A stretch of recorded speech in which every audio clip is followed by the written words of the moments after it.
Am I the a-hole for not wanting to care for my boyfriend's 17-year-old dog anymore? For some context, my boyfriend and I live together. We have 2 kids. One is a baby, 2 dogs, and a car. His dog is 17 years old and has multiple problems at this point. I'm a stay-at-home mother. I typically take care of everyone each day. Any other stay-at-home mother understands how draining this is. My boyfriend is kinda lazy and doesn't help much with upkeep unless I say something multiple times. I pretty much have his dog on a schedule because he is starting to lose control of his body functions. He has to go out every 2 hours and will sometimes bark to come back inside literally while he's in the middle of pooping. It's like he doesn't even know he's going anymore. Same with peeing. He'll sniff around and quickly squat to pee, and then will continue walking around, peeing all over his stomach, the back of his legs and feet, almost like it's a reflex. He has to wear diapers because of his accidents, and he was never neutered, so he still tries marking his territory inside. In the last couple months, things have started getting unbearably worse. He will still be sleeping or just relaxing, laying down, and he will soil himself. It's like he doesn't notice until the smell hits him. He doesn't even whine to go out anymore, so it's up to me to watch the clock if I don't want to feel like I'm living in a sewer. Same with peeing. First, he stopped sleeping on our bed. He would have accidents in the morning. Now he has one each morning if I don't wake up early to let him out. Sometimes he still does. I'm exhausted to say the least. Not to mention it's a health hazard for our 1-year-old. It's gotten very stressful. At first, my boyfriend would complain that his dog just went out and that he doesn't need to go. Each time his dog would have an accident whenever I'd tell myself I was being a certain way. Now he doesn't argue as much whenever I tell him his dog needs to go out. We have taken him to the vet over it too. Spent $1,000 getting him checked out. They said that he is in great health for his age and he probably has some sort of cancer. I thought he'd have him put down, as cancer, at least for humans, tends to be very painful. He's been losing weight rapidly and is more concerned with guarding his cage than he is with eating, which I feel like is from him being old and senile. I'm worried he's going to starve himself to death. Even the vets were concerned with his weight. He whines in his cage until I pick him up and lock him out of his cage. Otherwise, he goes back in. He'll eat, and whenever he wants to go back in his cage, he stands by it. If I don't let him in it, he pees in front of it, or attempts to since he wears diapers. He has to have a bath every day, usually multiple times a day, because he steps in poop, or he gets poop on himself from shitting himself, or getting urine on himself. Not even exaggerating any of this. Day to day. I carpet clean piss, shit, and still have to do it for diapers too. I have scoliosis, which is a spine condition and can be extremely painful some days. And bending over to wash him or picking him up to help him up or holding him up in the tub because he'll lay down in the poop water can be very painful for me. I've tried making these points with my boyfriend. I hate this. I feel like a bad owner. I have to leave him outside because he steps in his poop and I can't get him into the bath just yet because I also have to juggle being a parent. He doesn't want to put his dog down. I don't necessarily want to either, but I feel like the dog is miserable. He only ever wants to be in his cage. My boyfriend doesn't take time to even play with his dog or walk him. But you know who used to walk him to help keep his muscles strong? Me. You know who would feed him daily? Me. You know who pays attention to if they need food or water? Me. But I'm treated like I hate the dog. But I don't. I hate the mess. And I'm in physical pain caring for him to the extent I do. And it's stressful. I don't handle poop smells well. I've tried talking to him about how it's dangerous for our baby too because if it isn't cleaned well, she could get really sick. Nothing seems to matter. It feels like I'm waiting for the dog to pass. I feel like a horrible person. I love the dog as I do care and tend to him. But it's draining, and I can't keep doing this.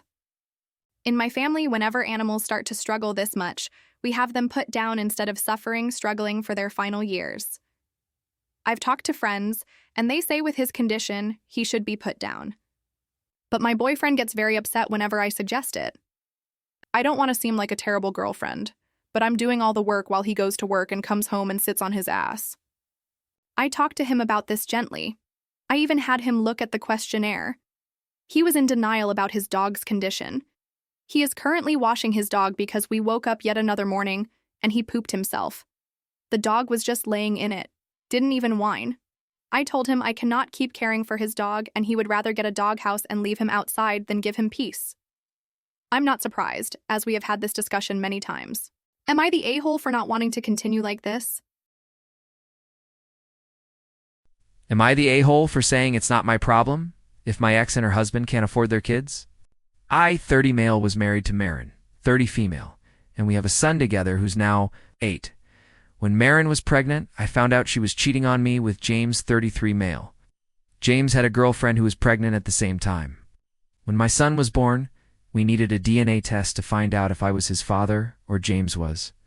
As Marin's husband, I was the legal father, and that made it easier when the DNA results showed he was actually mine, because she fought to name James's father. Things were toxic. James was there for everything in the later pregnancy and the birth, and Marin told me nothing. Her parents were the ones who gave me info on when my son was born, so I could file with the courts for a DNA test in custody, and our son's birth was also when our divorce could proceed. James's ex ended up giving him custody of their daughter, and so they had her full time. And my son, 50% of the time, and a year and a half later, they had a daughter together. At this point, they have James's daughter and 4 children together, and I won custody of my son 3.5 years ago, because in order to force more money out of me, they wouldn't feed him enough and let him wear dirty old clothes. And I only paid child support because I earned more than Marin, but we had equal parenting time back then. So now Marin sees our son every other weekend. My son's in therapy to help him with all the mess he's witnessed and been a part of in some way in his young life. Marin was also ordered to pay a small amount of child support, but she only paid a few times.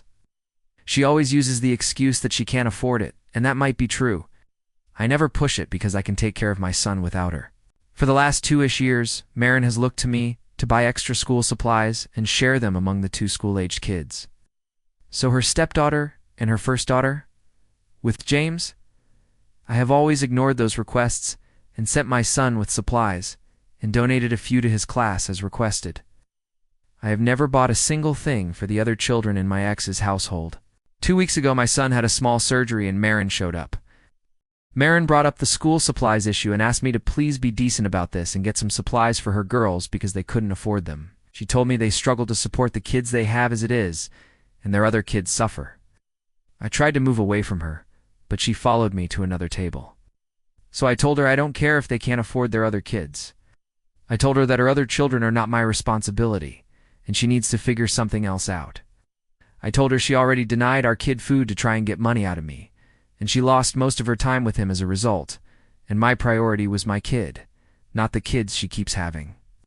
I told her I would not discuss it with her again, and I haven't, but she has sent many messages through the co-parenting app the courts have ordered us to use, where she calls me an a-hole and not a good dad to our kid.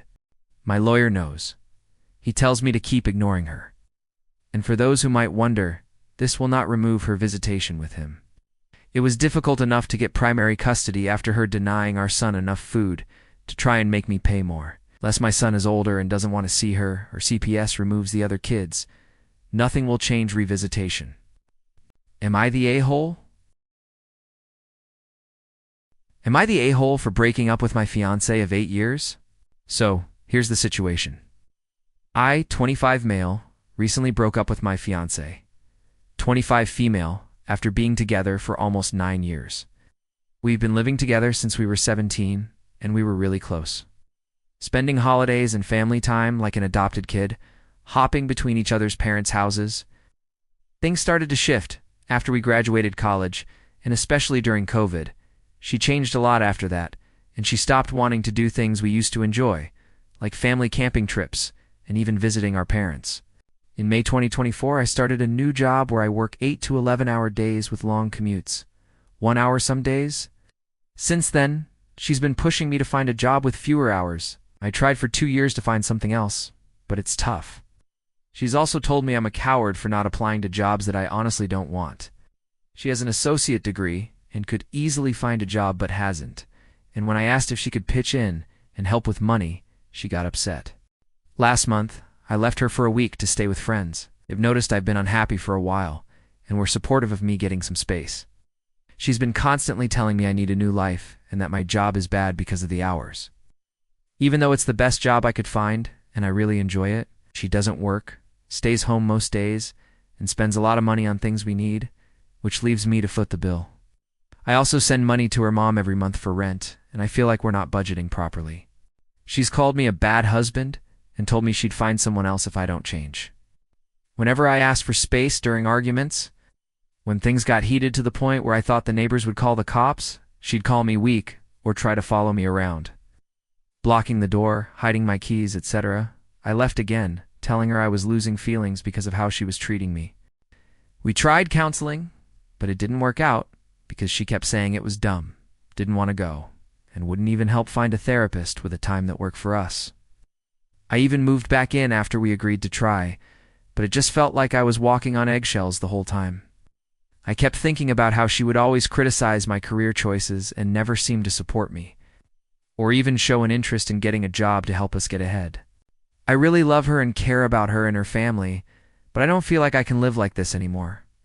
I'm constantly being made to feel like I'm not enough, like I'm a coward, or that I'm stuck in a job I don't care about. Even though I enjoy and am proud of the work I do, I told her that I'm losing feelings for her, and that's when I left again. So, am I the a-hole for leaving after almost 9 years together?